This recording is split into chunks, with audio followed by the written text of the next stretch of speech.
राधे। जय श्री कृष्ण। गीता पाठ प्रारंभ।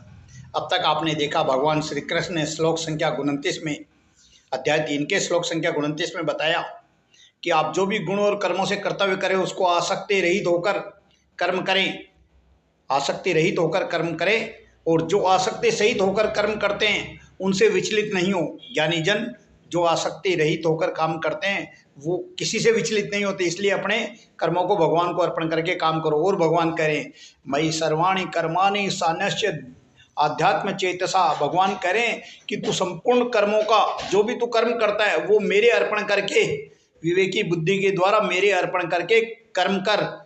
भगवान करें मयि सर्वाणि कर्माणि, अपने सभी कर्मों को सनश्य आध्यात्म चेता, मतलब मेरे ऊपर विवेकी बुद्धि के द्वारा मुझे अर्पण करके, निराशी निर्ममो भूत्वा युद्धस्व विगत ज्वर है।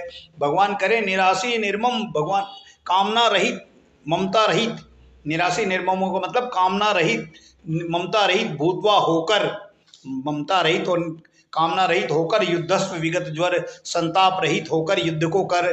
भगवान उसको करें जो व्यक्ति अपने कर्मों को केवल मुझे अर्पण करके करता है, उसी तरह तू भी अपनी कामना रहित और ममता रहित होकर, संताप रहित होकर, दुख रहित होकर, दुख है जो अपनों का उसको छोड़ दे और युद्ध कर। भगवान उसको कह रहे हैं युद्ध कर, युद्ध करना ये भी तेरा कर्म। और आगे कह रहे हैं भगवान ये मे मत मिदम नित्यम अनुतिष्ठते मानवा, कि भगवान करे जो मनुष्य दोष दृष्टि रहित होकर, ये में मत मिदम, जो मेरी बुद्धि के अनुसार, नित्यम अनुतिष्ठित मेरा अनुसरण करते हैं, जो मानव मेरा अनुसरण करते हैं, श्रद्धावंतो अनुसूयंतो मुच्यंते तेपि कर्म भी।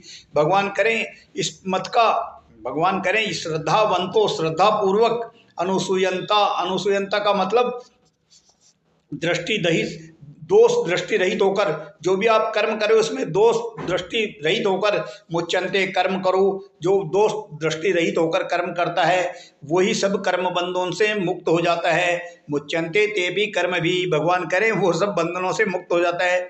इसलिए भगवान उसको, अर्जुन को बार बार करें कि तू बंधन रहित होकर, ममता रहित होकर, संताप रहित होकर युद्ध कर। युद्ध करना ही अभी तेरा कर्तव्य है। भगवान श्री कृष्ण अर्जुन को प्रेरित कर रहे हैं युद्ध के लिए। आज का गीता पाठ यहीं समाप्त। कल अध्याय 3 के श्लोक संख्या 32 का अध्ययन करेंगे।